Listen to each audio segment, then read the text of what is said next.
পশ্চিমবঙ্গ সরকার অর্থাৎ মুখ্যমন্ত্রী মমতা বন্দ্যোপাধ্যায়ের কাছে কি কোনো সহায়তা, কোনো সাহায্য চেয়েছেন এই বিষয় নিয়ে, বা তিনি কি এটাকে সমর্থন করছে? না, এটা আমি করিনি, কারণ করবও না। আমি আপনাকে একটা কথা বলি, কোনো মসজিদ কোনো অমুসলিমের পয়সা বা টাকা দিয়ে সেটা পবিত্রতা থাকে না। মসজিদ পবিত্র জায়গা, সেখানে মুসলমানদের 5 ওয়াক্ত নামাজ পড়ার জন্য।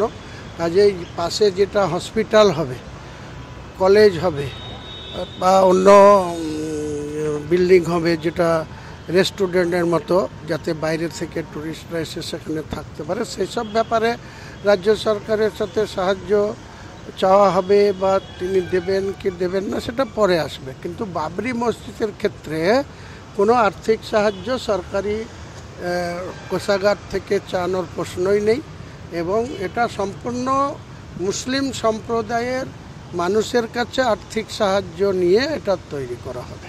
মুখ্যমন্ত্রী এটাকে সমর্থন করেন এবং তাকে কি আপনি ইনভাইট করবেন আসার জন্য?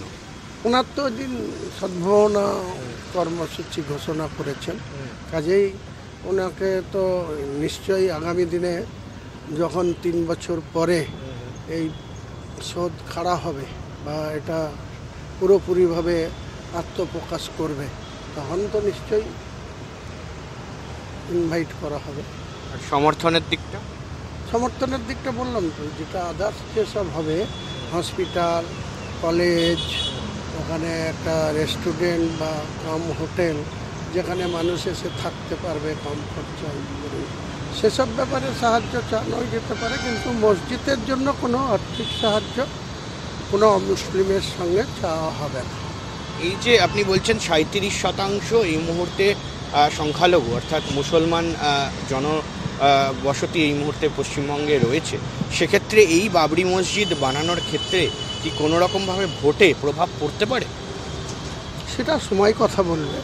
আমি এটা ভোটের প্রভাব রাখার জন্য বা ভোট ব্যাংককে বাড়ানোর জন্য উদ্দেশ্য নিয়ে এটা করিনি, কারণ 2026 বিধানসভা নির্বাচনের আগেই এটা হচ্ছে। হ্যাঁ, সেটা তো হতেই পারে। সেটা তো বললাম 3 বছর ধরে এবার ভোট আসবে, এই শোধ যখন কাজ চলবে দেখবেন, তারপরে পঞ্চায়েত ভোট আসবে, তারপরে আবার লোকসভা ভোট আসবে, তারপরে পৌরসভা ভোট আসবে। ভোট তো 5 বছর অন্তরে 1 বছর গ্যাপ চাই।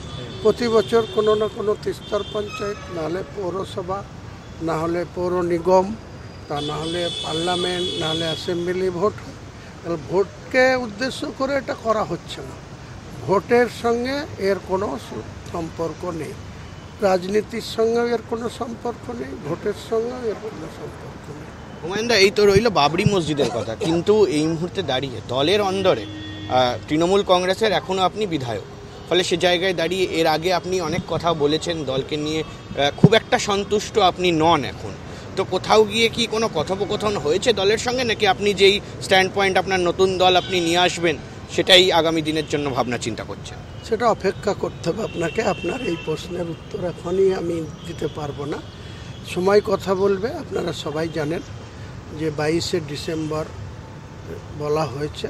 22শে ডিসেম্বর আসতে এখনও, আজকে 22 তারিখ, 1 মাস। তাহলে 1 মাসে কি হবে, কি হতে পারে, আগামী দিনে কি সিচুয়েশন আসতে পারে, সেটা নিয়ে আগাম কোনো প্রেডিকশান আমি এই মুহূর্তে করছি না। আমার এখন একটাই লক্ষ্য, 6 ডিসেম্বর সুস্থভাবে শান্তিতে বাবরি মসজিদের দ্বার উদ্ঘাটন বা শিলান্যাস বলুন বা ভিত্তি স্থাপন বলুন, এটাই আমি নিয়ে ব্যস্ত।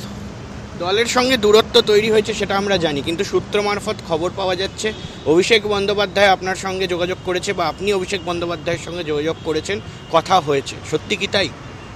এসব নিয়ে আপনি এই মুহূর্তে কোনো প্রশ্নের আপনার উত্তর আমার কাছে নেই। সেটা যেনাদের কথা বলছেন তিনাদেরকে জিজ্ঞেস করতে পারেন। আমার কাছে এইসব নিয়ে কোনো কিছু প্রশ্ন, আমার কাছে উত্তর আপনি পাবেন না। সময় আসলে আপনি সব কিছু জানতে পারবেন বা আপনারা সবাই জানতে পারবেন। আমি কোনো কিছু অন্তরালে রেখে করতে পারি না, করি না। যা কিছু করি সোজা সাপটাভাবে বলি, সোজা সাপটাভাবে করি, ন্যায়কে ন্যায় বলি, অন্যায়কে অন্যায় বলি। এটা আমার ক্যারেক্টারের মধ্যে পড়ে। তো সেটা কখন কি হবে সেটা সময় কথা বলবে। আমি এত আগে এসব নিয়ে কোনো প্রেডিকশন করব না, বা আপনাকে কোনো এই প্রশ্নের উত্তর আপনি এখনই পাবেন না। দাদা 2026 বিধানসভা নির্বাচন আসছে এবং তার মধ্যে আমরা দেখতে পাচ্ছি যে বিরোধীরাও বেশ ফুঁসে উঠছে, এবং তার পাশাপাশি কিন্তু আপনি যদি আগামী দিনে তৃণমূল কংগ্রেসে না থাকেন, যদি আপনি বেরিয়ে যান, তাহলে তৃণমূল কংগ্রেসের জন্য যে এলাকাগুলোতে আপনার বেশ প্রভাব রয়েছে, মুর্শিদাবাদ, মালদা থেকে শুরু করে দিনাজপুর, সেই জায়গাগুলোতে তো প্রভাব পড়বে। তার মানে কি আপনি সেটা তৃণমূলের এগেনস্টে ফের একবার গর্জে উঠবেন বলছেন? বললাম তো আপনাকে যে এইসব প্রশ্নের উত্তর আপনি এখনই পাবেন না।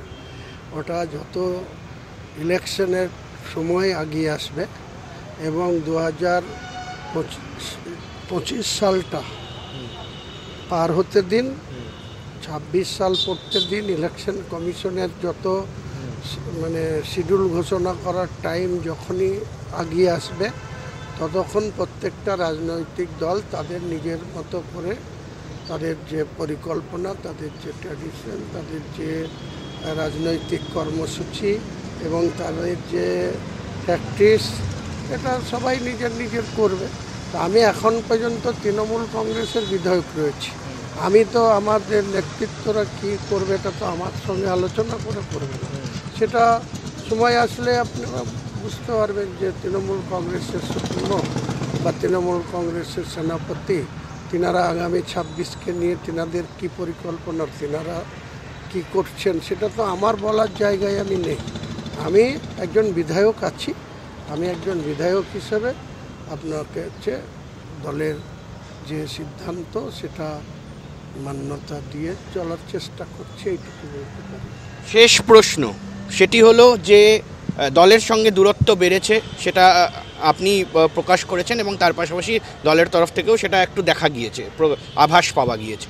যদি অন্য দল কোনোভাবে অফার করে, অর্থাৎ বিজেপি বা অন্যান্য কংগ্রেস, আপনি কি যাবেন? যে দুটো দলের নাম করলেন, আমি বিজেপিতেও গেছিলাম, সেখান থেকে চলে এসেছি। আর আমার রাজনৈতিক জীবনের সূচনাটাই 1982 সাল থেকে 2012 সাল অবধি, দীর্ঘ 30 বছর কোনো কিছুর লালসা, লোভ, কোনো উপঢৌকনের বিনিময়ে দল করিনি। একদম নিষ্ঠার সঙ্গে মার্ক্সবাদী কমিউনিস্ট পার্টির যে সরকার ছিল, সেই সরকারের এগেনস্টে অনেক কেস খেয়েছি, অনেক আঘাত পেয়েছি, অনেক লড়াই করেছি, অনেক মানুষের জন্য আন্দোলন করেছি। এই করেই আমি 30 বছর টিকেছিলাম। তারপরে এখন যে জায়গায় আছি সেটা শাসক দলে আছি। কাজেই আগামী দিনে কোনো প্রশ্নই আসে না যে বিজেপিতে ফেরত যাওয়া বা কংগ্রেসে ফেরত যাওয়া। কারণ কংগ্রেসটা আমি 30 বছর পরে ছাড়তে বাধ্য হয়েছিলাম। আমার কংগ্রেস দলের যে সর্বময় নেতৃত্ব ছিল আমার জেলায়, তার কিছু আচরণের জন্যই কিন্তু আমি কংগ্রেস দলটা ছেড়েছিলাম।